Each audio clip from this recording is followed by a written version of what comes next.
ॐ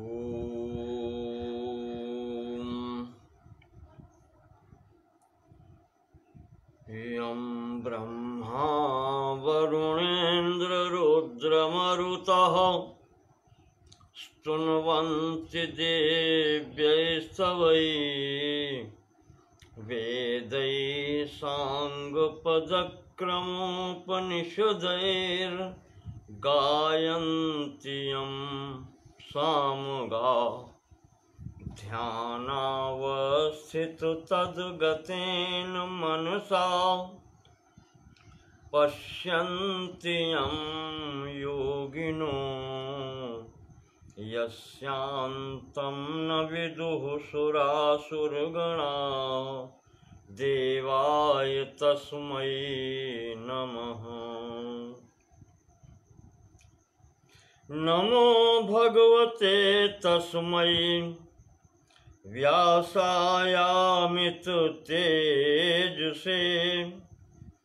यस्य प्रसादाद् वक्ष्यामि नारायणकथामिमाम्।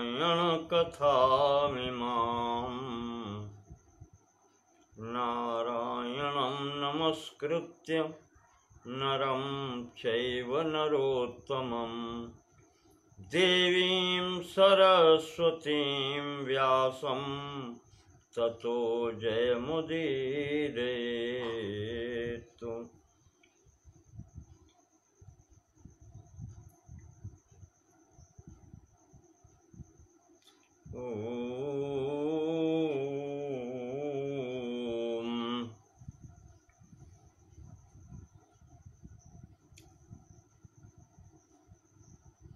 पंचम वेद महाभारत के खेल भाग के अंतर्गत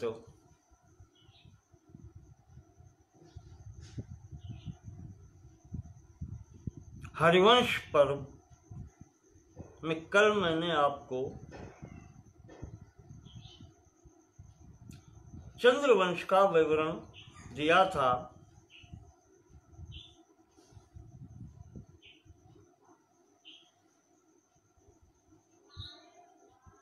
पुरूरवा के पुत्र अमावस के वंश में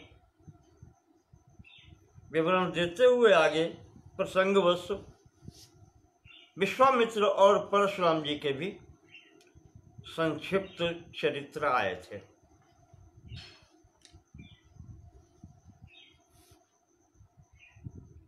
यहाँ पर व्यास जी लिखते हैं, वैशंपायन जी जन्मेजय को बताते हैं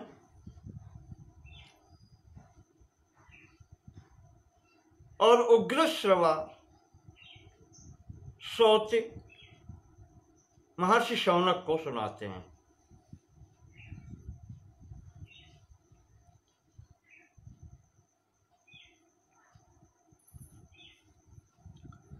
यहाँ गादी के पुत्र विश्वामित्र जी के संबंध में आया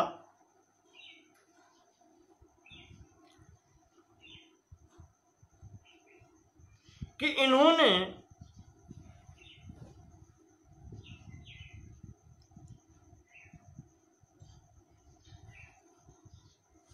महर्षि ऋचिक के पुत्र अर्थात अपने जो बहनोई हैं, बहन सत्यवती के पति जिनका विवाह हुआ है ऋचिक के साथ में, ऋचिक के ही मझले पुत्र जो थे शुनहशेप, यही राजा हरिश्चंद्र के यज्ञ में बलि पशु के रूप में बांधे गए थे वहां, और इनको महर्षि विश्वामित्र ने वहां से छुड़ाया था।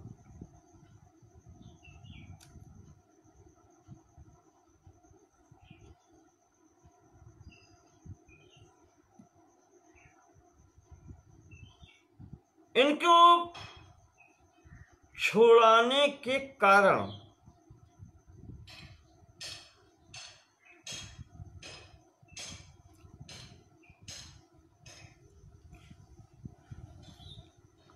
चूंकि वरुण देवता की यज्ञ थी तो वरुण देवता ने समर्पित विश्वामित्र जी को कर दिया था। इस कारण से इस पुत्र का नाम देवरात भी हुआ, देवई राता, देवरात भी हुआ।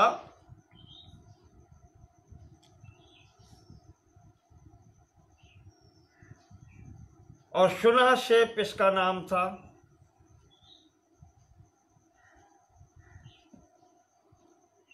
यहां पर यह बताया गया है कि विश्वामित्र जी के बहुत से पुत्र थे,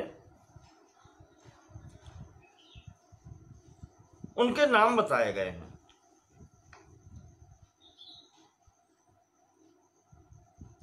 और यहां पर मुख्य रूप से 3 पत्नियों के नाम भी आए हैं। एक पत्नी है शालावती,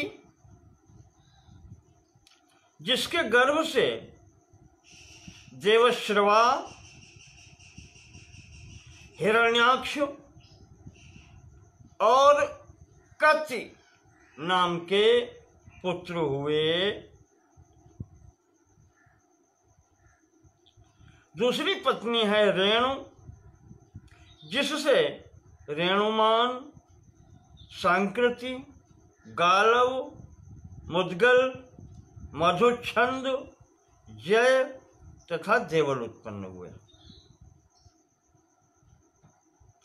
ये सभी ब्राह्मण हैं, गोत्र प्रवर्तक हैं। जो प्रथम मैंने बताया,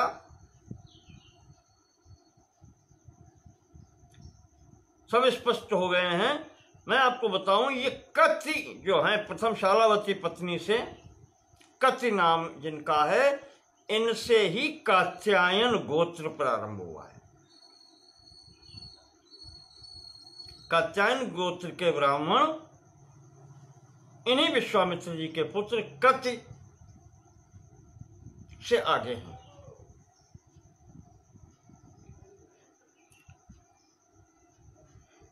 इसी प्रकार से कच्छप और हारित नाम के भी पुत्र थे इनके। एक पुत्र इनका था जिसका नाम था अष्टक। यह अष्टक नाम का पुत्र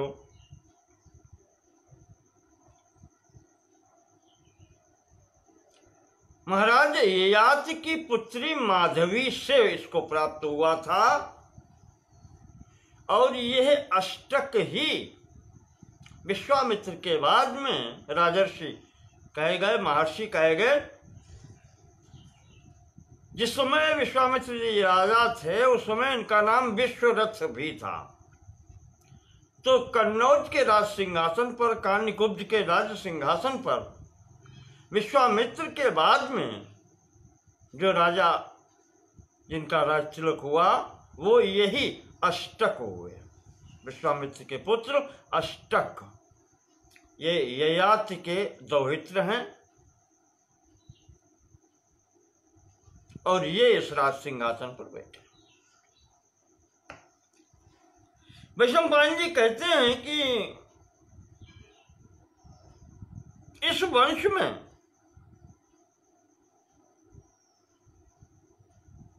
बताया ये इतने ब्राह्मण हुए हैं, तो इनके ही सब वंश में अन्य गोत्र प्रवर्तक भी हुए हैं। अब आप देखें यहाँ पर ऋषियों के नाम दिए हैं, ये सब महर्षि विश्वामित्र के ही वंश के हैं। पाणिनि, बभ्रु, ध्यानजप्य, पार्थिव, ये देवरात, शालंकायन, वाष्कल, लोहित, यामदूत, कारीषु, सौश्रुत, कौशिक, सैंधवायन, देवल, रेणु, याज्ञवल्क्य, इधर भी हैं, अघमर्षण, औदुंबर, अभिष्णात, तारकायन, चुंचुल, शालावत्य, हिरण्याक्ष, सांकृत्य, गालव और बादरायणी, ये सब गोत्र प्रवर्तक ऋषि विश्वामित्र जी के ही पुत्रों में है।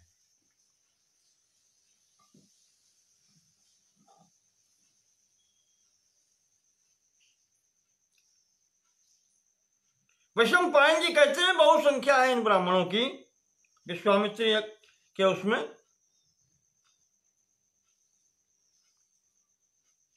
और इनके संबंध भी अन्य ऋषियों के कुल में मिलते हैं।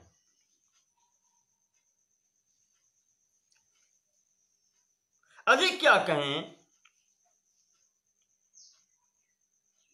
यहां पर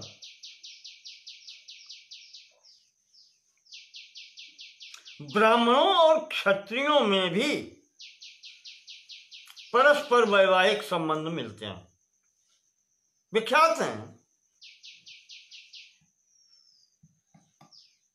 वैसे आपको एक बताऊं, एक ही बता दें, विश्वामित्र की एक पुत्री है मेनका अप्सरा से शकुंतला, विश्वामित्र जी की पुत्री है, और वह पूर्व वंश के राजा दुष्यंत की पत्नी हुई है। तो ब्राह्मण क्षत्रियों का संबंध इस प्रकार से होता है।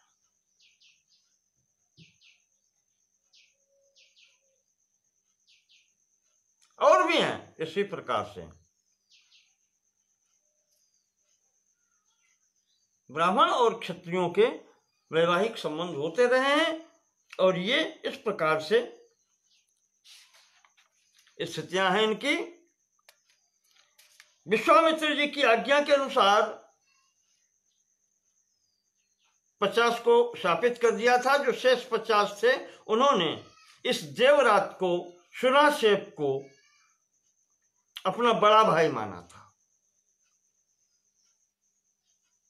यद्यपि ये भृगुकुल का है, पर यहां से यह कौशिक गोत्र ही माना गया, इसका भी विश्वामित्र का ही पुत्र माना गया। राजा हरिश्चंद्र की यज्ञ में छुड़ाने के पश्चात वहां पर जो सभा जुड़ी थी, वहां निर्णय हुआ था। उस बालक ने स्वयं प्रश्न किया था कि मैं कहां जाऊं। जिस पिता ने जन्म दिया उसने बेच लिया।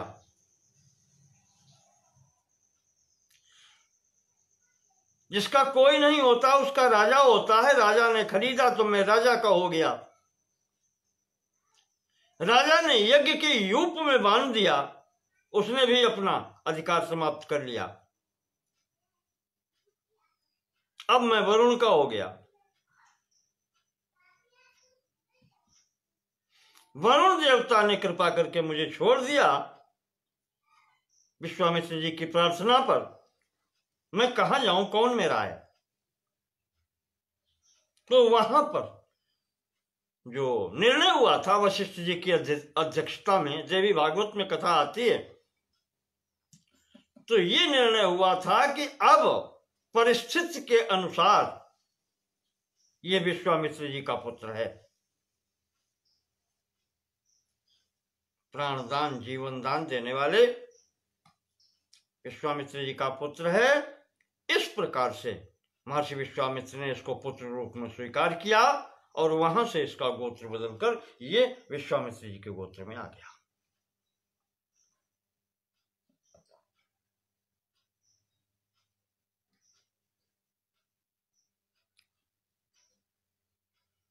तो यहां पर मुख्य रूप से पीछे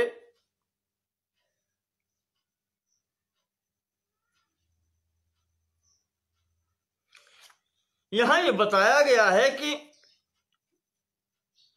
देवराता दया सप्त विश्वामित्र से वही सुता। इस देवरात को मिलाकर के दृशत्वती सुतश्चापि विश्वामित्रा तथाष्टक अष्टकस्य सुतो लोही प्रोक्तो जहन्रु गुणो मया अत ऊर्ध्वं प्रवक्ष्यामि वंशमायोर्महात्मनः।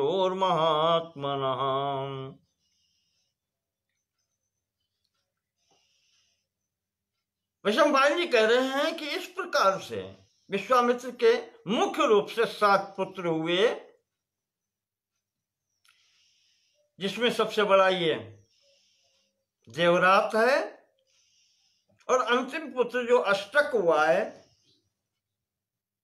महाराज ययाति का दौहित्र है।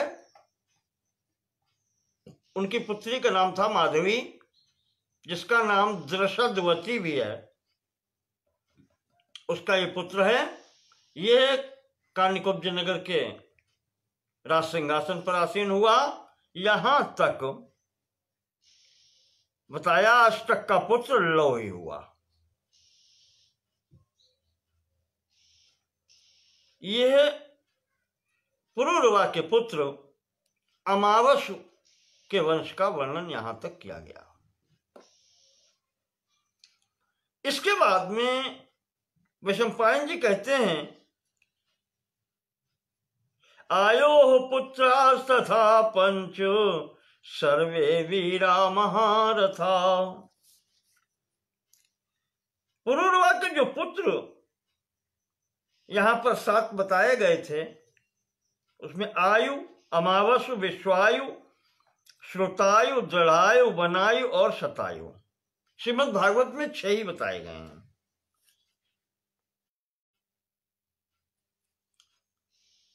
यहां 7 हैं।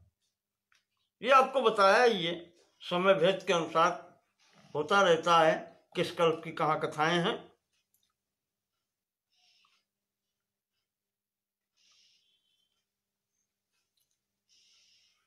तो अब कहते हैं वैशंपायन जी की आयु के पुत्रों की कथाएं सुनो। अब आप पुरुरवा के पुत्रों में पहला नाम आया है आयु। चंद्रवंश है, चंद्रमा के बुध, बुध के पुरुरवा, पुरुरवा के आयु। इनके वंश में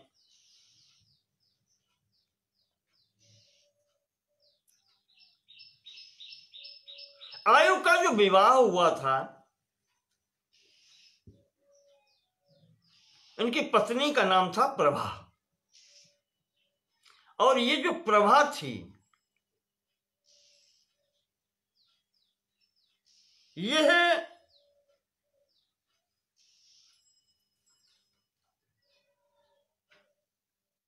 राहु की पुत्री थी।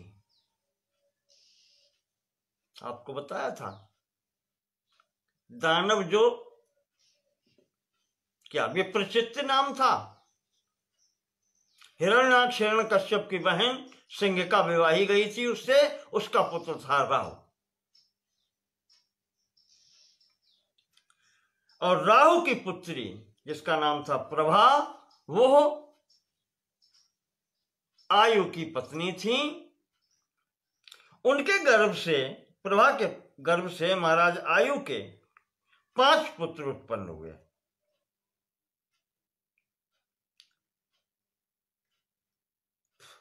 सर्वप्रथम है नहुष, नहुष से छोटे वृद्ध शर्मा, उसके बाद में रंभ, फिर रजि, फिर अनेना। इस प्रकार से 5 पुत्र हुए। नहुष, वृद्ध शर्मा, रंभ, रजि और अनेना। नहुष की कथा आप सब जानते हैं। इंद्रपद तक गए,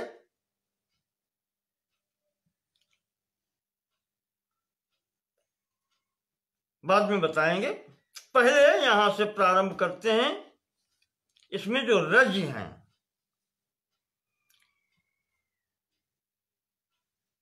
रजि के पुत्र राजेय कहलाए, और यहां लिखा है इनके 500 पुत्र थे, सभी मिलाकर के राजेय कहलाए।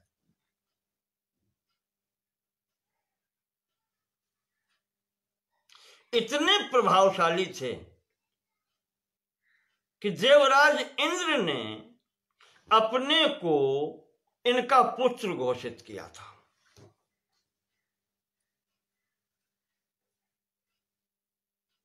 ये प्रभाव है महाराज रजी का।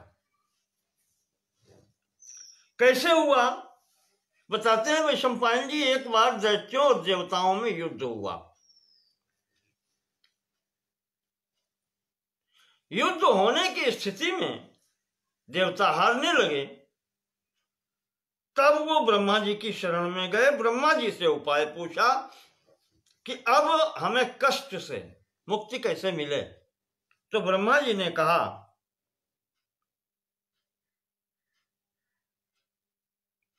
कि यतो रजिर्धृतिस्तत्र, जो महाराज रजी हैं इस समय भूलोक पर,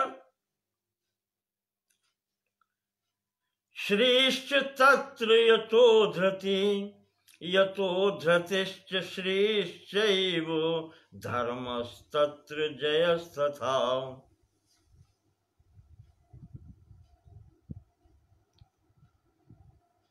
जिधर जिस पक्ष में महाराज धृति होंगे, रजी होंगे, महाराज रजी जिस पक्ष में होंगे उधर ही धैर्य प्राप्त होगा, धृति तत्र। और आप जानते हैं जहां धैर्य होता है वहीं लक्ष्मी होती है। धैर्य और लक्ष्मी जहां होती है वहीं धर्म होता है, वहीं विजय होती है। और ये महाराज रजी के पास में है। रजी जिस पक्ष से युद्ध करेंगे विजय उसकी होगी। तो दोनों पक्ष सहायता मांगने के लिए पहुंचते हैं।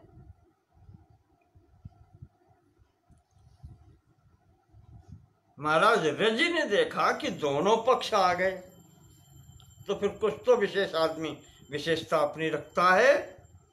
इन्होंने शर्त रख दी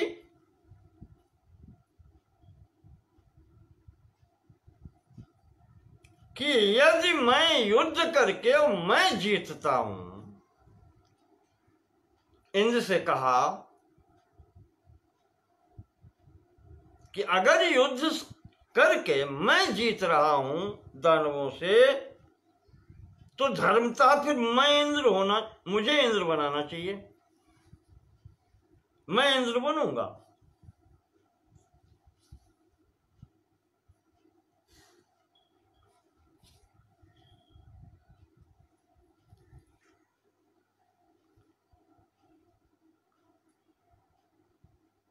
तो अब देवताओं को तो अपनी प्रतिष्ठा है। कहा ठीक है महाराज। उधर दानवों ने भी कहा कि महाराज मेरी तरफ से युद्ध करें। तो वहां यही शर्त वहां उन्होंने रखी।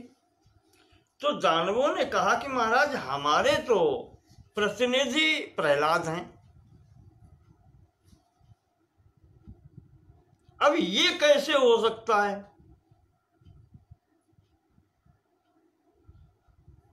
तब तक देवताओं ने, इंद्र ने देखा कि दानव भी बात कर रहे हैं, तो उन्होंने आकर के पैर पकड़ लिए। कहा महाराज ये क्या कर रहे हो, दोनों पक्षों से फिर बात मन न करो।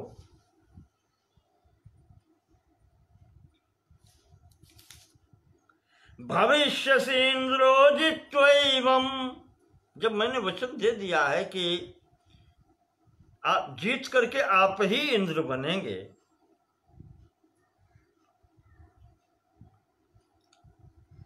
तो फिर ऐसा उचित नहीं है। रजी ने कहा ठीक है। देवताओं की तरफ से युद्ध किया और विजयी हुए, विजय प्राप्त की। इंद्र ने पलटी मारी अपनी बात को। कैसे? जाकर के महाराज रजी के चरणों में प्रणाम किया और कहा महाराज आपने विजय प्राप्त की, मैंने जो प्रतिज्ञा की थी आपसे, इंद्र तो आप ही हैं, मेरी ओर से आप इंद्र हैं। और महाराज हम आपको पिता रूप में वर्ण करते हैं। आप मेरे पिता हैं, पिता तुल्य हैं, आपने मेरी रक्षा की है, पालक हैं, आप मेरे पिता हैं।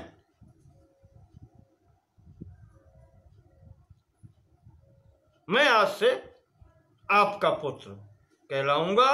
इस प्रकार से कह करके महाराज ने रजी से सिंहासन ले लिया इंद्रपद का। महाराज, हम जो सिंहासन पर बैठते हैं वस्तुतः आपका ही है। हम आपके पुत्र, आपके प्रतिनिधि बन करके यहां पर कार्य करेंगे।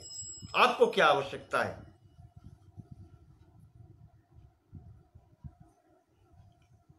महाराज रजी मान गए। समय आया, महाराज रजी ने शरीर छोड़ा। शरीर छूटने के बाद में अब रजी के जो पुत्र थे 500, उन्होंने सोचा ये तो मेरे पिता की राज्य है, ये मुझे लेनी चाहिए। उन्होंने आक्रमण करके इंद्र से राज्य छीन ली स्वर्ग की। कहा ये मेरे पिताजी ने दी थी, तो मेरे पिताजी की वस्तु है, अब मुझे चाहिए। वो चले गए तो मैं इसका सबका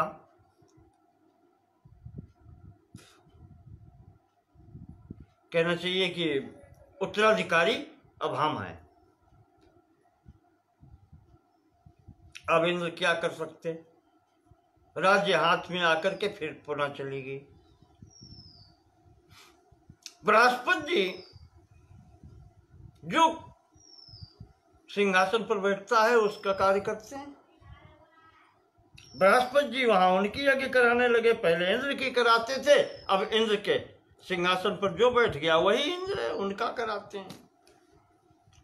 एक दिन एकांत में इंद्र ने आकर के हाथ जोड़े कि गुरुजी कुछ तो मेरे ऊपर दया करो।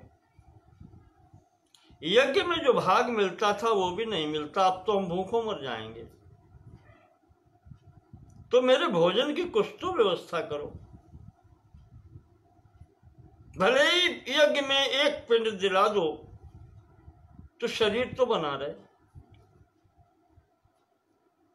ये जब आतुर देखा तो बृहस्पति जी ने विचार किया कि नहीं, तथा तात करिष्यामि मां भूते विक्लवम मनः। इंद्र से कहने लगे कि बेटा मैं ऐसे ही करूंगा, तुम बिल्कुल ही परेशान न हो, मन व्याकुल न करो। ये कहकर के बृहस्पति जी ने एक चाल चली, एक नीति बनाई। ये नीति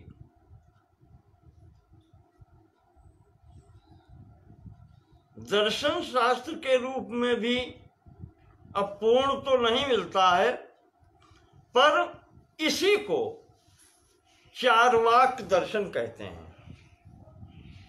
क्योंकि चारु वाक, इसमें ऐसी वाणी कही गई है जो बहुत अच्छी लगती है।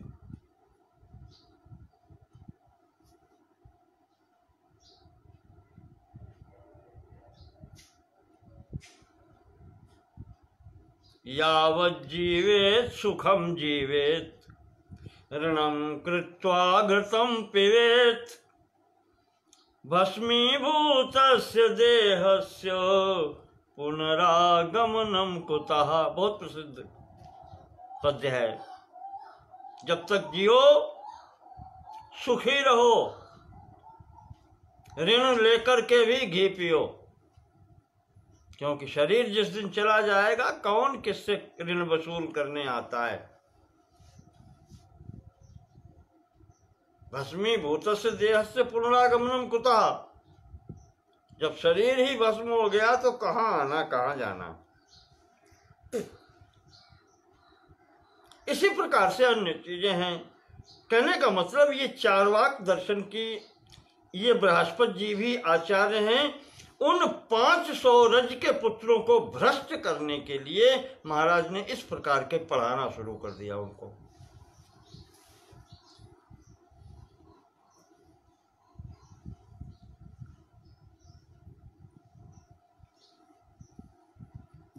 और यहां से ही कहते हैं तर्क की उत्पत्ति हुई। बृहस्पति जी ने तर्कों को दे देकर अपनी इन बातों को सिद्ध किया उनके समक्ष। जो कुछ है समक्ष है वही है, इसके बाद में न लोक न परलोक कुछ नहीं है, इस शरीर ही सब कुछ है। इस प्रकार से पढ़ाना शुरू किया। तेषां च बुद्धि सम्मोहम अकरोत् द्विज सत्तमः। उन 500 जो पुत्र थे रज के, उनके चित्त में भ्रम की स्थिति उत्पन्न कर दी, बुद्धि में सम्मोह हो गया। मोहात् भवति बुद्धिनाशो और बुद्धिनाशात् प्रणश्यति। बुद्धि व्यर्थ हो गई उनकी, उनको एक प्रकार से नास्तिक बना दिया और इस प्रकार से वो धर्म छोड़ के अधर्म पर चलने लगे।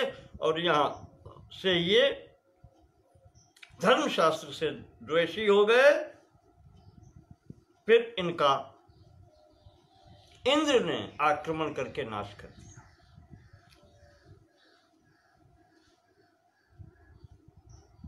तथा ततो लेवे सुरेश्वर्यम इंद्रम स्थानम तथोत्तमम। इस प्रकार इंद्र ने अपने स्थान को पुनः प्राप्त किया। हत्वा रजसुतान सर्वान काम क्रोध परायणान। जो काम और क्रोध के परायण हो गए थे रज के 500 पुत्र, उनको मार करके इंद्र ने पुनः अपना पद प्राप्त किया।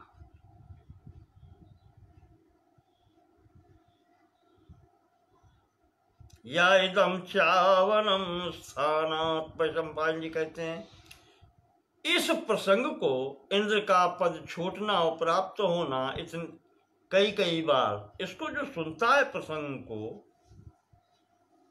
प्रतिष्ठाम च शतकृतो, पुनः पुनः स्थापना इंद्र की, इस प्रसंग को जो सुनता है, शृणुयात् धारयेद् वापे न सदौरात्म्यमाप्नुयात्।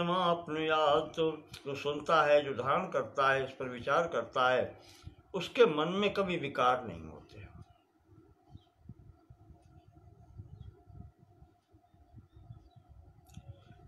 अब वैशंपायन जी आगे कहते हैं कि राजन जन्मेजय, ये तो यहां तक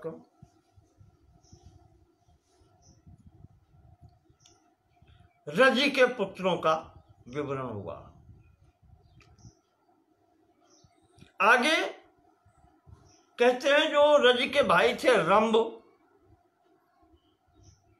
पुरुरवा के पुत्र, उनके कोई संतान नहीं थी,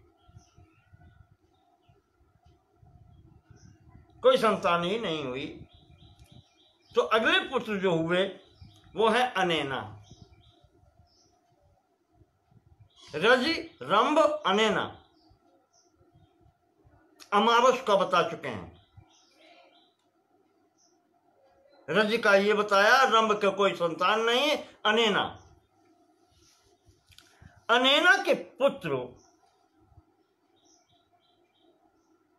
प्रतिक्षत्र हुए, प्रतिक्षत्र के पुत्र संजय हुए, संजय के पुत्र जय हुए, जय के पुत्र विजय हुए, विजय के पुत्र कृत्य हुए, कृत्य के हर्यश्व हुए, हर्यश्व के पुत्र सहदेव हुए, सहदेव के पुत्र नदीन नाम के हुए, नदीन का जयतसेन और जयतसेन का संकृति, संकृत के क्षत्रधर्मा,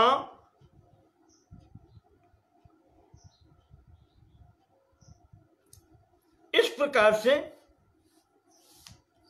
यहां तक इनका आया।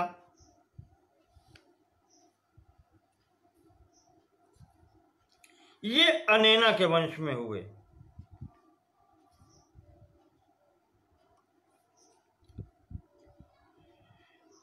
अगले पुत्र थे वृद्ध शर्मा,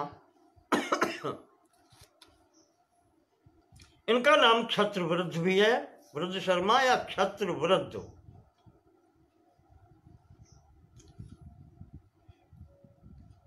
ये पुरूरवा के पुत्र हैं। इनके पुत्र हुए सुनहोत्र। सुनहोत्र के 3 पुत्र हुए, काश, शल और गृत्समद।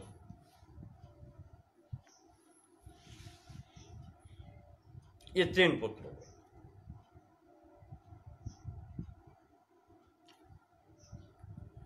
महाराज काश जो हुए हैं, जितना मैंने पौराणिक साहित्य पढ़ा देखा है, इनके पुत्र हुए काशी।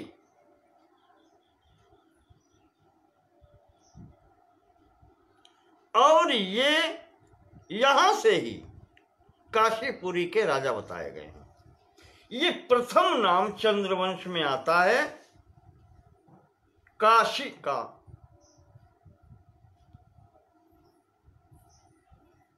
पुरूरवा के पुत्र क्षत्रवृद्ध, उनके पुत्र काश, और काश के पुत्र काशी। ये प्रथम सम्राट काशीपुरी के। अब कहें कि हो सकता है काशी इन्होंने प्रथम बसाई हो। वैसे कहा तो यह जाता है भगवान शंकर के त्रिशूल पर ये नगरी बसी है, संपूर्ण पृथ्वी से अलग है।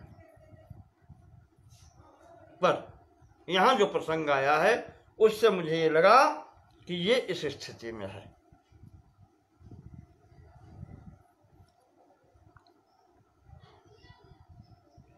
तो यहां बताया गया है क्षत्रवृद्ध के 3 पुत्र काश, शल और गृत्समद। गृत्समद सबसे छोटे हैं। इनके पुत्र हुए शौनक, शुनक। इनके पुत्र हुए शुनक और शुनक के पुत्र हुए शौनक। ये ब्राह्मण हुए यहां से। ब्राह्मण तो यहां ये गृत्समद ही भी थे, हो गए थे। अद्भुत रामायण में एक प्रसंग आता है, वहां सीता जी की उत्पत्ति जो बताई जाती है, वहां आया है प्रसंगवश इन्हीं राजर्षि गृत्समद ने वन में, इनके कोई पुत्र तो थे, पुत्री नहीं थी, तो पुत्री इष्ट यज्ञ किया था। उसमें रावण ने विघ्न कर दिया, तो सब छोड़ छाड़ के भाग गए। जो यज्ञ का वो चरु बनाने वाला पात्र था, उसमें रावण ने ऋषियों से कर रूप में उनका खून लेकर के जो रखा था वो घर ले गया। मंदोदरी से कहा ये जहर है, इसको रखो छिपा करके।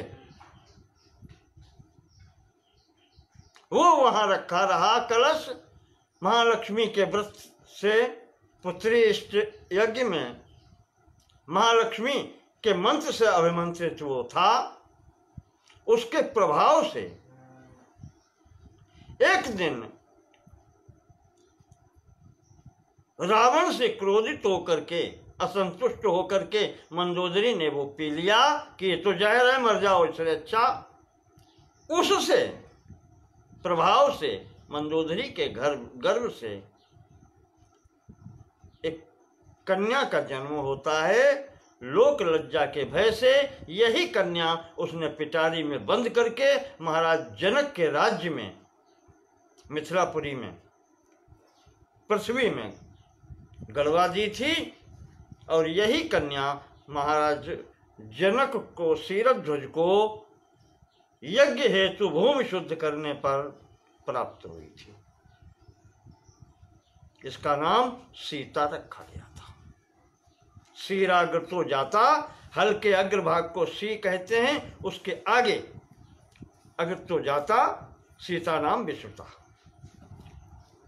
इस प्रकार से सीता का जन्म हुआ था। वो यहाँ पर गृत्समद के पुत्र शुनक हुए हैं, और शुनक के ये शौनक जी प्रमुख हैं, और ये यहाँ पर शौनक वंश का विस्तार हुआ है।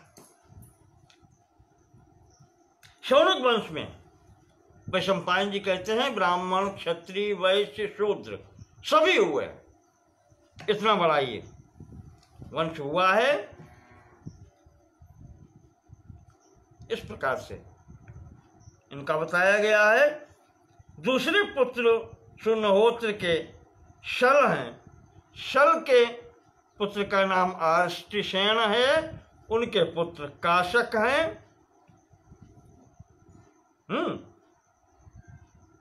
हाँ,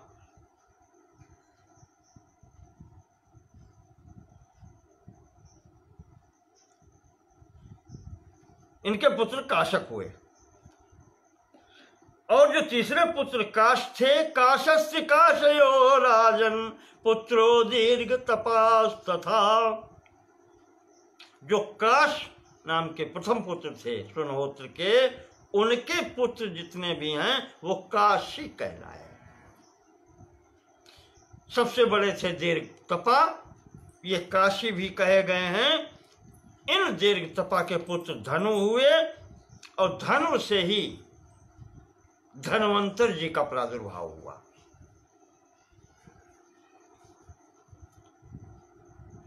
प्रथम जन्म में धन्वंतर जी, आपको याद होगा, समुद्र मंथन में अमृत का कलश लेकर के प्रकट हुए थे।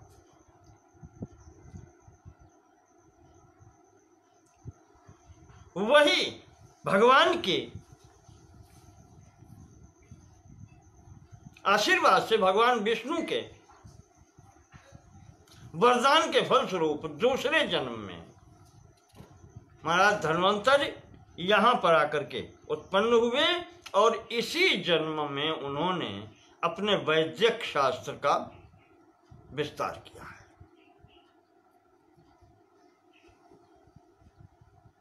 यहाँ इनके शिक्षक महर्षि भरद्वाज जी हुए हैं।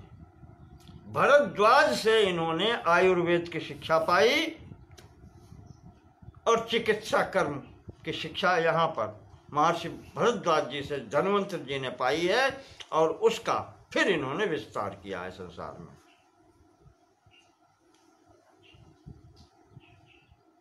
वैदिक शास्त्र 8 भाग किए इन्होंने।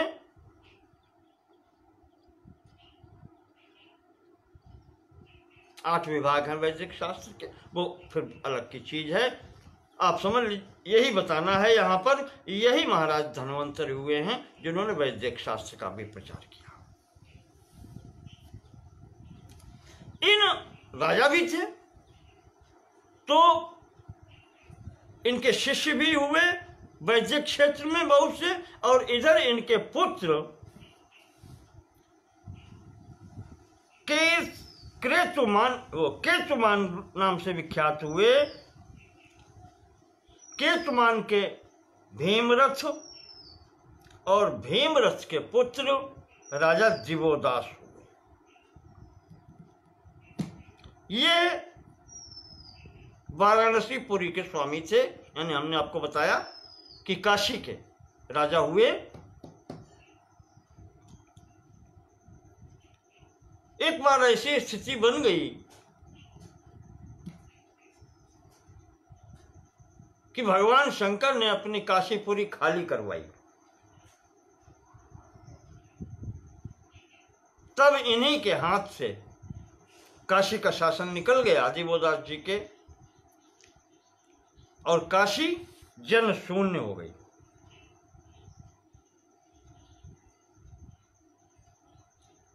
जो भी अपराध हुआ हो,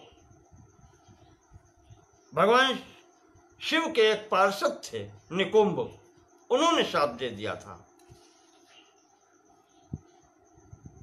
प्रसंगवश इसमें जो कथा आती है मैं आपको संक्षेप से बता देता हूं।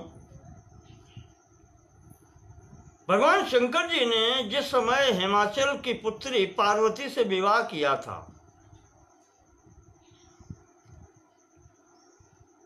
विवाह करने के पश्चात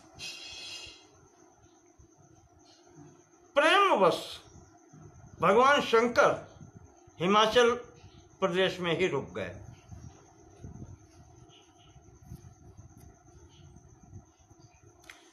तो एक नीति है, नीति कह लें या मुझे किताब के याद आ रहा है ध्यान, अमरुक शतक है, श्रृंगारिक पुस्तक है, उसमें आया है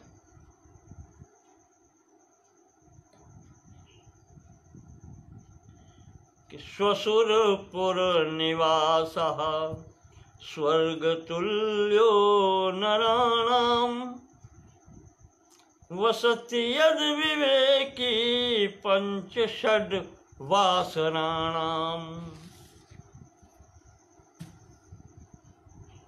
ससुरपुर निवासा, ससुराल में रहना तब तक ही उचित है, अधिकतम 5-6 दिन, नहीं तो मधु घृत लोभान मास में कम बसे चेत।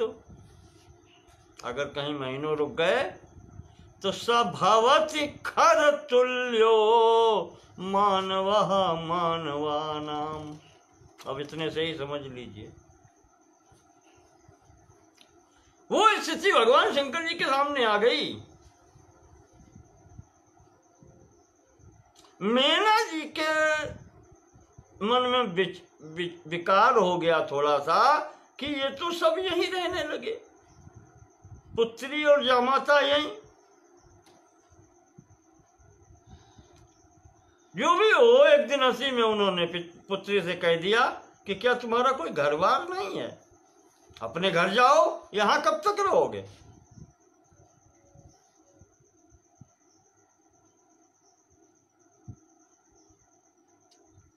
कुछ और भी निकल गया होगा मुंह से, क्या इतने दरिद्र हैं, घर भी नहीं है। ये आकर के भगवती पार्वती ने शंकर जी से कहा कि महाराज अब यहां से चलो, मैं नहीं रहूंगी यहां। माता के हृदय में जब ये विकार आ गया तो आप मुझे चाहे जहां ले चलें, वहां मैं चलूंगी, और फिर आपके घर तो होगा ना, जहां आपका घर हो वहीं चलो, वहीं चलेंगे।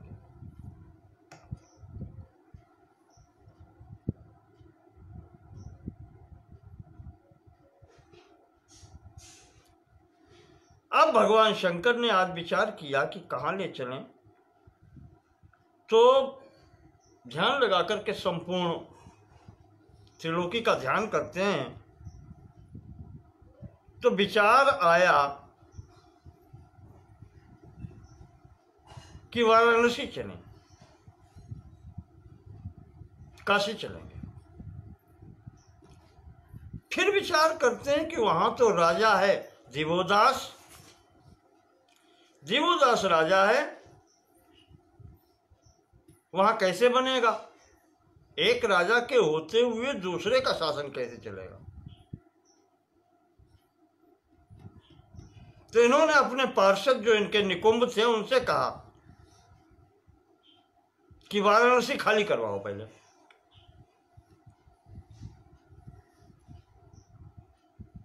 तब चलेंगे।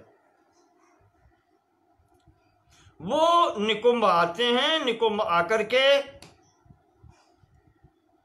कहीं उनकी गति नहीं चली, उन्होंने एक नाई पकड़ा, नापिता, स्वप्ने निदर्शयामास कंडुकम नाम नापितम। कंडुक नाम का नाई था, रहता, उसको पकड़ा इन्होंने, और स्वप्न में, पहले तो स्वप्न दिया, और स्वप्न में उससे कहा कि तुम मेरी स्थापना करो, यहां पर तुम मेरी पूजा करो, मैं तुम्हें मनवांछित दूंगा, जो तुम चाहोगे तुम्हारी सभी इच्छाएं पूर्ति करूंगा।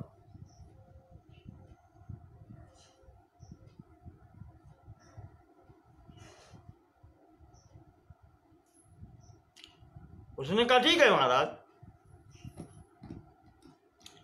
उस नाई ने महाराज जीवोदास की आज्ञा लेकर के अपने दरवाजे पर एक मंदिर बनवाया। मंदिर में इनकी स्थापना निकुंभ जी की कराई और पूजन करने लगा।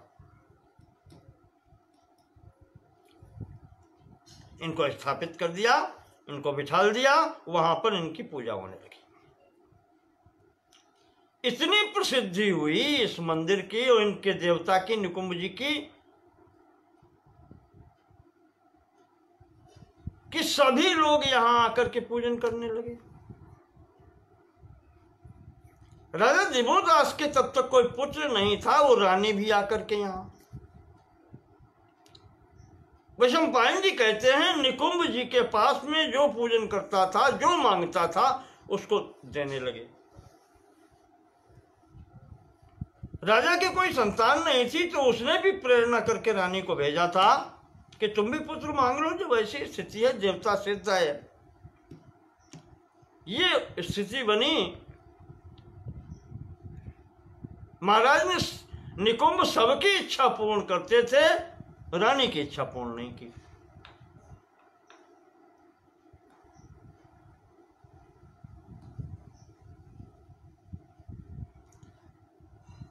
ये स्थिति देखी, बहुत दिन पूजा पाठ करते हो गया।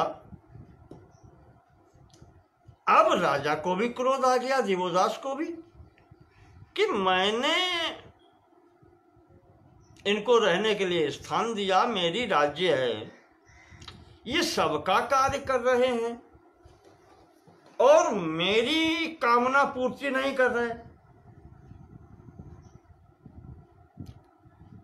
राजा का क्रोध, उनका हटाओ ये सब यहां से।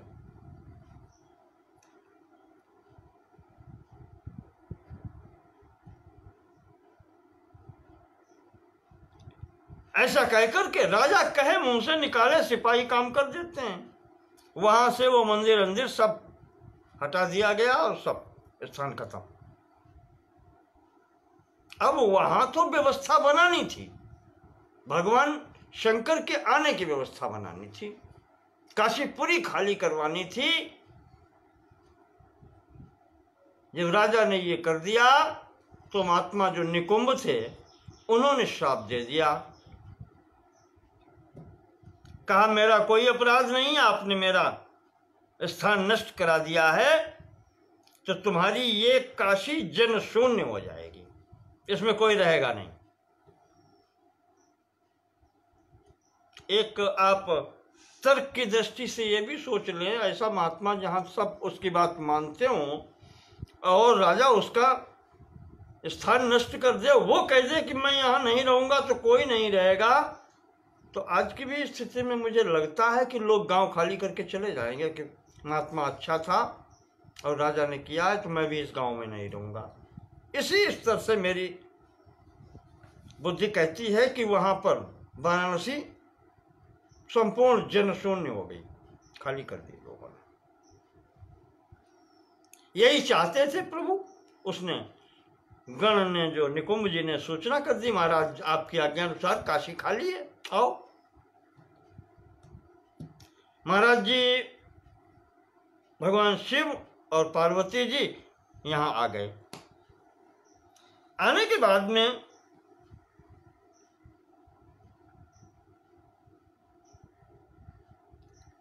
शंकर जी ने कहा पार्वती जी से कि देवी, ना हम वेश्मनि वत्स्यामि अविमुक्तम ही में गृहम। यह अविमुक्त क्षेत्र है, मैं यहां ही रहूंगा और कहीं नहीं रहूंगा। ना हम तत्र गमिष्यामि गच्छते विग्रहम प्रति।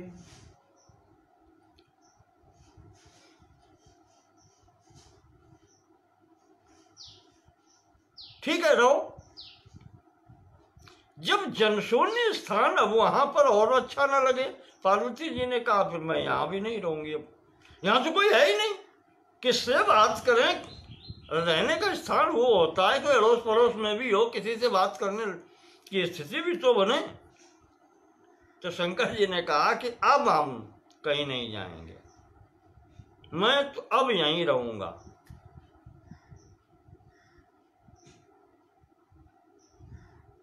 तुम्हारी इच्छा हो वहां जाओ। पार्वती जी से ये कह दिया शंकर जी ने।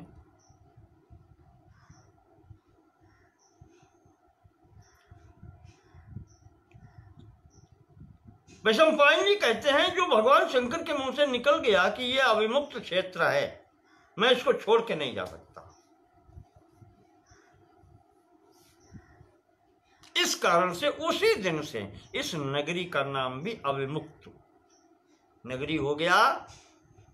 वाराणसी पुरी को अविमुक्त क्षेत्र कहा गया।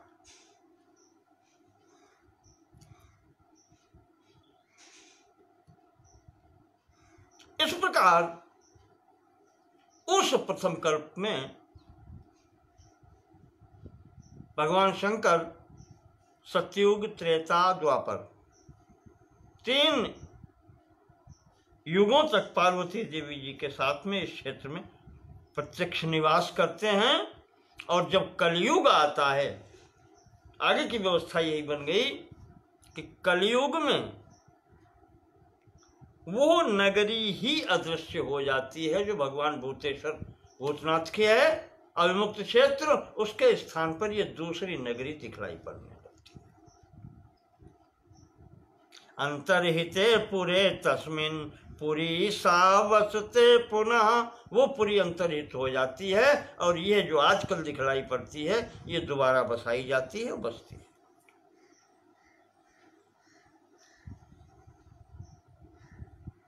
तो इस प्रकार से यहां पर जीवोदास से पूर्व एक राजा भद्रसेन भी हुआ है। उसने भी जीवोदास से यहां से नगरी छीन ली थी। उसका पुत्र था दुर्दम।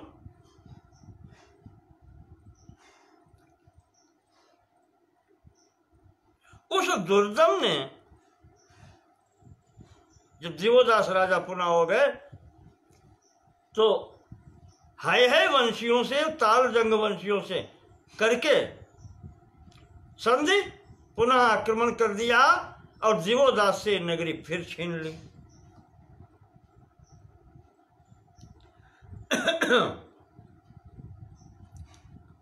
इस स्थिति में जीवोदास ने महर्षि औरव के आश्रम में, पीछे बता चुके हैं, शरण ली थी और वहां पर ही फिर इनका पुत्र प्रतर्दन का जन्म होता है और जिसने है वंशियों को इनको भगा करके और अपनी काशीपुरी पुनः प्राप्त की। इन प्रतर्दन के, जीवोदास के पुत्र प्रतर्दन हुए। प्रतर्दन के 2 पुत्र हुए, वत्स और भार्ग।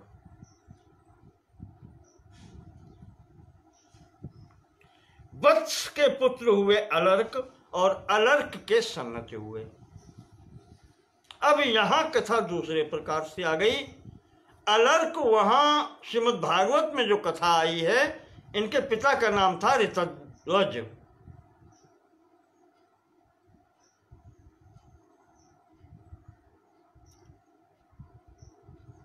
ऋतध्वज के पुत्र वहां पर ये अलर्क थे। यहां पर महाराज प्रतर्दन के पुत्र वत्स और वत्स के पुत्र अलर्क हुए हैं। अलर्क के सन्नति हुए। इन अलर्क के विषय में ही ये काशीराज यहाँ कहे गए हैं। इनके विषय में ही कहा गया है कि 60 वर्ष सहस्राणि 60 वर्ष शतानि च युवा रूपेण संपन्न आसीत काशी कुलोद्भव। युवा रह करके 66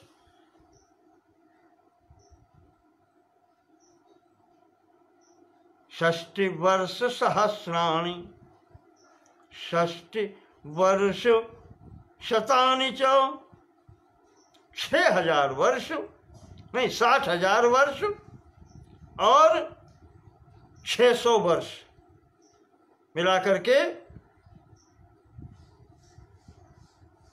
66,600 वर्षों तक युवा रहकर पृथ्वी का भोग किया। ऐसे वहां श्रीमद् भागवत में आया है 9वें स्कंद में 60 वर्ष सहस्राणि 60 वर्ष शतानि च।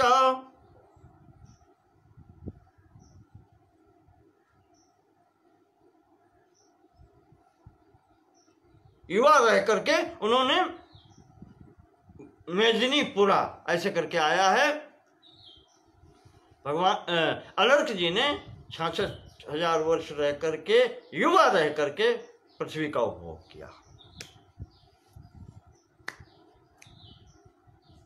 तो वहां आया है, योगीराज दत्तात्रेय जी की कृपा से ये सब प्राप्त हुआ है। मार्कंडेय पुराण में विस्तार से कथा आई है।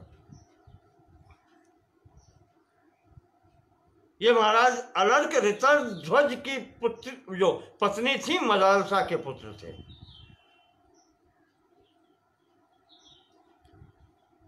मार्कंडेय पुराण में पूर्ण कथा आती। वहां आया है कि महर्षि दत्तात्रेय जी के कृपा से इनको ये स्थिति प्राप्त हुई थी और ये योगी थे। तो यहां पर महाराज अलर्क ने ही इस वाराणसीपुरी को दोबारा बसाया था। यहां क्षेमक नाम का एक राक्षस ने अधिकार कर लिया था, उसको मार करके पुनः अलर्क जी ने ये काशीपुरी बसाई।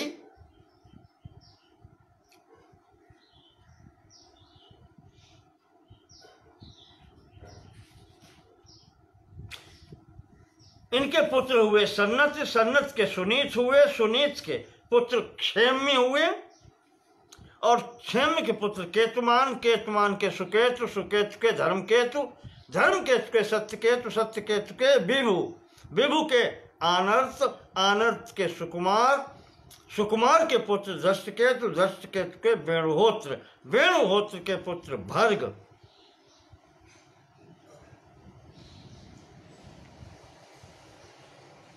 इस प्रकार से ये जो प्रतर्दन के दो पुत्र हैं, वत्स और भार्ग, तो उनमें से वत्स के वत्स भूमि और भार्ग के भृगु भूमि नामक पुत्र हुए। ये अंगिरा गोत्री गालव के वंशज कहे गए। फिर ब्राह्मण हो गई। और वैशंपायन जी कहते हैं इनके कुल में ब्राह्मण, क्षत्रिय, वैश्य 3 वर्णों के लोग हैं, क्योंकि वत्स भूमि और भृगु भूमि के भी हजारों पुत्र हुए हैं।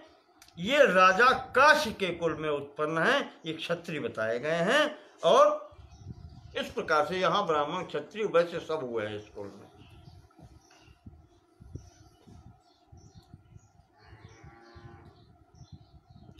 इसके बाद में वैशंपायन जी कहते हैं कि अब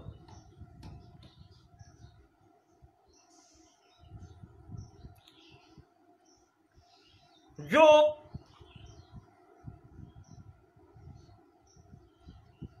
नहुष जी थे, आयु के पुत्रों की बात चल रही है। अब ये 4 लोगों के तो हो गए, व्रत, शर्मा, रज, रंभ, अनैना। अब नहुष का वंश सुनो आप। इसमें चंद्रवंश में कहा नहुष को पीछे आपको बता चुके हैं।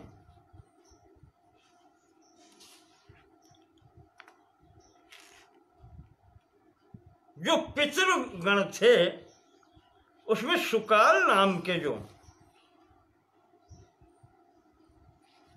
पितर थे, उनकी कन्या का विवाह नहुष से हुआ था। नहीं,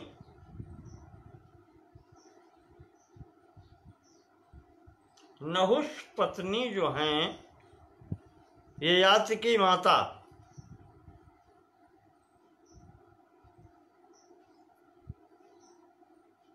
उनका नाम है, ये पितरों की ही कन्या है।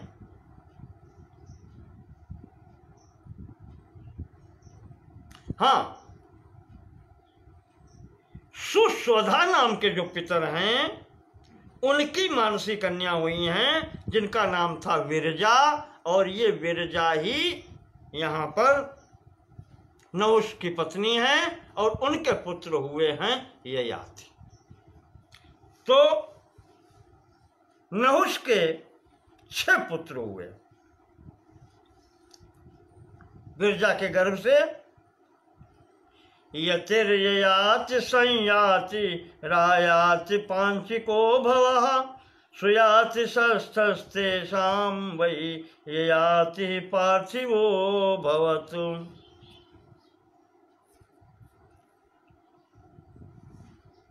छह पुत्र हुए, यति, ययाति, संयाति, आयाति, भव और सुयाति।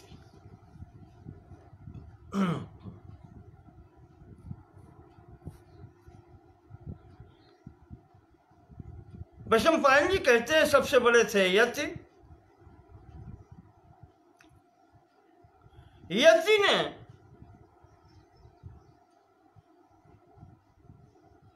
संसारिक स्थितियों में न पढ़ करके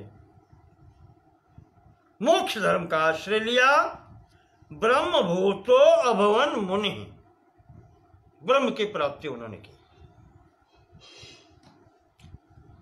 इनमें से राजा हुए ययाति, फिर छोटे इनसे ययाति राजा हुए। ययाति ने इस पृथ्वी को जीत करके 2 विवाह किए। राक्षस राज वृषपर्वा की पुत्री शर्मिष्ठा से इनका विवाह हुआ और उससे पूर्व विवाह हुआ था शुक्राचार्य जी की पुत्री देवयानी से। यह अनुलोम विवाह है, नहीं विपरीत विवाह जो कहा जाता है, प्रतिलोम विवाह।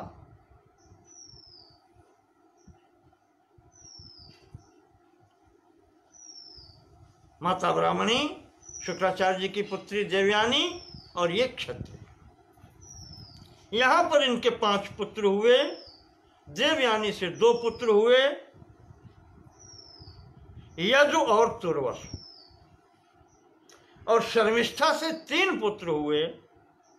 ये राजकन्या है, द्रुह, अनु और पूर्व।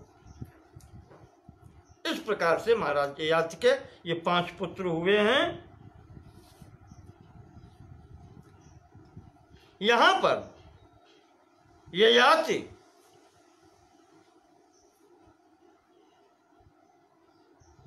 ये इंद्र के सखा हुए। इंद्र ने प्रसन्न होकर के राजा ययाति को एक रथ दिया था, दिव्य रथ।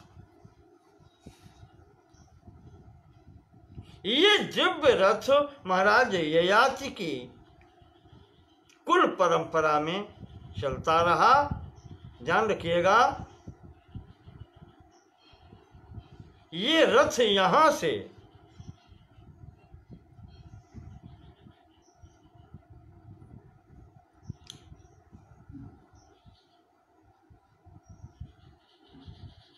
उपरिचर वसु के पास तक पहुंचा है। और उपरिचर वसु के, मैंने आपको पीछे प्रसंग में बताया है कि सत्यवती योजनगंधा जो है या मत्स्यगंधा और मत्स्य, ये 2 पुत्र और पुत्री हुए थे। एक पुत्र एक पुत्री। पुत्र उपरिचर वसु ने ले लिया था मत्स्य, ये मत्स्य देश का राजा हुआ। इसी के पुत्र का नाम विराट है। और ये मत्स्यगंधा जो है महाराज शंतनु को ब्याही गई, शांतनु को, जिससे चित्रांगद और विचित्रवीर 2 पुत्र उधर हुए। इनके अतिरिक्त उपरिचर वसु की एक पत्नी और थी, जिसके बृहद्रथ नाम का पुत्र हुआ। और उस बृहद्रथ का पुत्र जरासंध हुआ। तो ये जो ययाति को रथ मिला था, ये परंपरा से ये रथ उपरिचर वसु के पास पहुंच करके और जरासंध के यहाँ रहा। जब जरासंध को भीमसेन ने मारा है तो अब यह रथ पांडवों को प्राप्त हुआ है वहां से।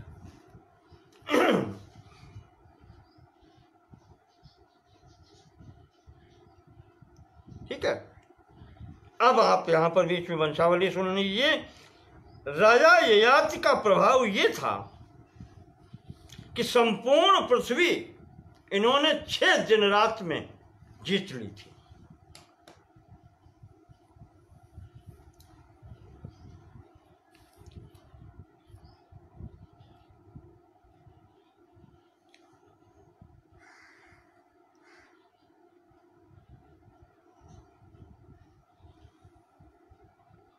अपने राजा ययाति के जो 5 पुत्र हुए, इसमें इन्होंने पुरु को शासन दिया। सबसे छोटा जो है शर्मिष्ठा का पुत्र पुरु। हुआ ये कि एक बार बुढ़ापा आ गया जब इनको, तो इन्होंने पुत्रों के समक्ष एक शर्त रखी, 5 पुत्रों के समक्ष, कि मेरी कामनाएं अभी शांत नहीं हुई हैं, इसलिए पहले सबसे बड़े पुत्र यदु से कहा कि तुम अपनी जवानी मुझे दे दो, बुढ़ापा ले लो मेरा, अभी मेरी इच्छा नहीं भरी है, फिर मैं तुम्हारा जवानी वापस कर दूंगा, बुढ़ापा मैं ले लूंगा। यदु ने यहां से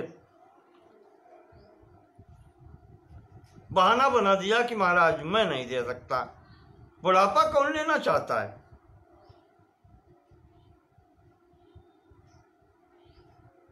ये जब कह दिया तो ययाति को क्रोध आ गया। उन्होंने कहा जाओ, तुम्हें राज्य में भाग नहीं मिलेगा। इस प्रकार से किसी पुत्र ने, जब ये 5 पुत्रों में से 4 पुत्र बड़े जो हैं, इन लोगों ने स्वीकार नहीं किया, तो इन चारों को महर्षि ययाति ने राज्य में भाग नहीं दिया। सबसे छोटा जो पुरु है, उसने पिताजी की आज्ञा स्वीकार की है, अपनी जवानी देकर के पिताजी का बुढ़ापा लिया। और जब पिताजी प्रसन्न हुए, अंत में पिताजी ने कहा बेटा, फिर जवानी वापस की, अपना बुढ़ापा पिताजी ने ययाति ने लिया। तब आशीर्वाद के रूप में राजा पुरु को ही उन्होंने सिंहासन दिया, कहा सिंहासन के मेरे उत्तराधिकारी तुम हो। और यहाँ पर उन्होंने अपने उद्गार प्रकट किए हैं कि मैंने जीवन में जो भोग भोगे और मेरी कामनाएं शांत नहीं हुई, वासनाएं शांत नहीं हुई, तो पुत्र की जवानी लेकर के भी मैंने भोग भोगे, तब भी इनकी शांति नहीं हुई। इसका अर्थ ये है कि कामनाएं कभी शांत नहीं होती। न जातु कामः कामानाम उपभोगेन शाम्यति। कामनाएं कभी उपभोग से शांत नहीं होती। हविषा कृष्ण वर्त में वो भूय एवाभिवर्धते। जैसे अग्नि में जब तक आहुति पड़ती रहेगी तब तक वो अग्नि शांत नहीं होती। ये स्थिति कामनाओं की है। यत् पृथिव्याम व्रीहि एवं, श्रीमद् भागवत में भी ये श्लोक है, यत् पृथिव्याम व्रीहि एवं हिरण्यम पशवस्त्रियः नारमेकस्य तत्सर्वम् इति पश्यन्न मुह्यति। संसार में चाहे जितना धन हो, धान्य हो, स्वर्ण हो, पशु हो, स्त्रियां हों, सब उठाकर के एक ही व्यक्ति को दे दी जाए, फिर भी उसकी संतुष्टि नहीं हो सकती। नानम एकस्य, एक के लिए भी वो पर्याप्त नहीं है।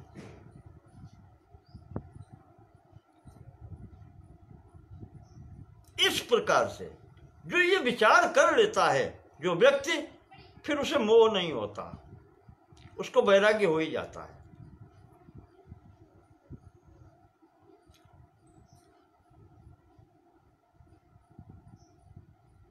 ये आज जी शिक्षा दे रहे हैं अपने जीवन के अनुभव से, हम आप भी ले लें।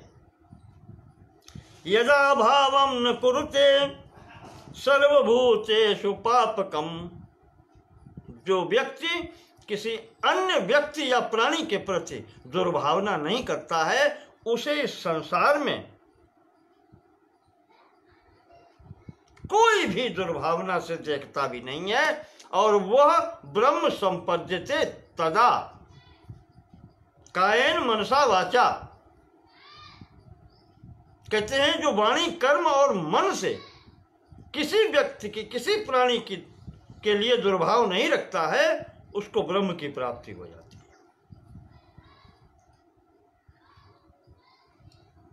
इदान्येभ्यो न बिभ्येतो यदा चास्मान्न बिभ्यति इदानीच्छति न द्वेष्टि ब्रह्म संपद्यते तदा। जो किसी से द्वेष नहीं करता तो उससे भी कोई द्वेष नहीं करता। ऐसी स्थिति में जो व्यक्ति इच्छा और द्वेष, राग और द्वेष से परे हो जाता है, न उसे कुछ चाहिए न उसे कुछ किसी से देना लेना है, वो इन सबसे परे हो जाता है, वही ब्रह्म की प्राप्ति कर लेता है।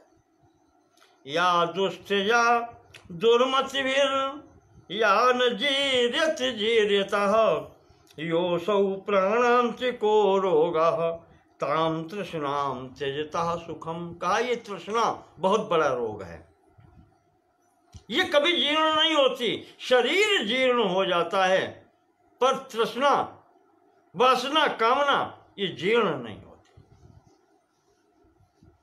इसलिए ये प्राणांतिक रोग है, जब तक प्राण रहते हैं ये अंतिम तक नहीं छोड़ता है। प्रयास करके इसको छोड़ देना चाहिए, इसका परित्याग कर देना ही अच्छा है, और जो परित्याग कर देता है वो सुखी हो जाता है। जीर्यन्ति जीर्यतः केशाः दंता जीर्यन्ति जीर्यतः। कहा जब शरीर में बुढ़ापा आ जाता है, केश जीर्ण हो जाते हैं, सफेद हो जाते हैं।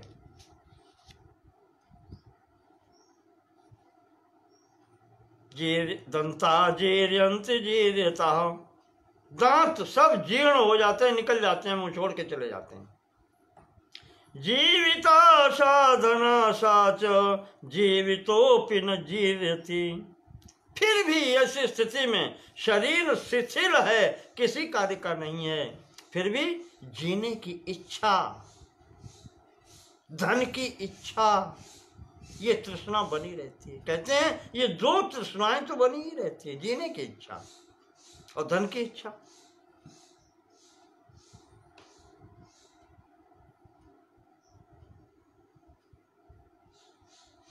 क्या है? जीवितेष्णा और धनेष्णा कहना चाहिए, वित्तेष्णा। गोस्वामी जी लिखते हैं सुत वित्त लोक ईष्णा तीनी।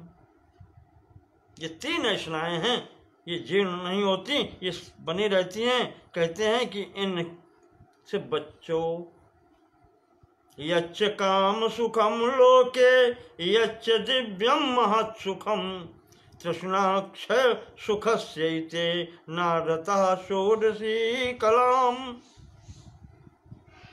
सांसारिक सुख और सांसारिक कामनाएं, इनसे प्राप्त होने वाले जो सुख हैं, इनसे कभी शांति नहीं मिल सकती। शांति तभी मिलती है जब तृष्णा छूट जाए। वो जो सुख बिनु संतोष न काम न साही, काम अछत सुख सपने हूं नाही। जब तक संतोष नहीं होगा, कामनाएं नष्ट नहीं होंगी, तब तक सुख प्राप्त नहीं हो सकता। ये अंतिम बात कही है महाराज ययाति जी ने। और यहां पर पुरु का राज्याभिषेक करके पत्नी सहित महाराज वन को चले गए और जाकर के भृगुतुंग नामक शिखर पर तपस्या करके आत्मलाभ किया।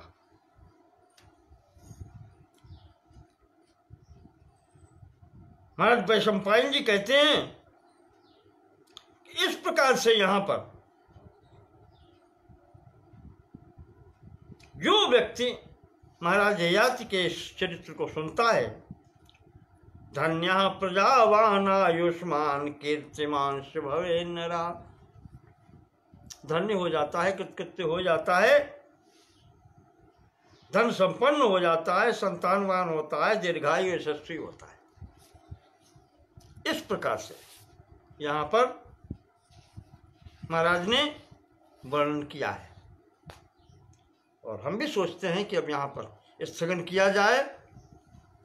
पुरु जी को राज्य मिल गई है, पौरव वंश यहाँ से प्रारंभ होता है चंद्रवंश के अंतर्गत। इसकी व्यवस्था फिर मैं कल आपको अगले अंक में इसको बताऊंगा कि ये वंश फिर आगे कैसे बढ़ता है। इसी वंश में आगे चल करके ये कौरव पांडवों का जन्म है और यहाँ जन्मेजय, ये जन्मेजय का वंश है यहाँ पर, इसमें आती है कथा। और महाराज यदु के वंश की जब बात सुनाएंगे तो उसमें भगवान कृष्ण के परिवार का विवरण आता है।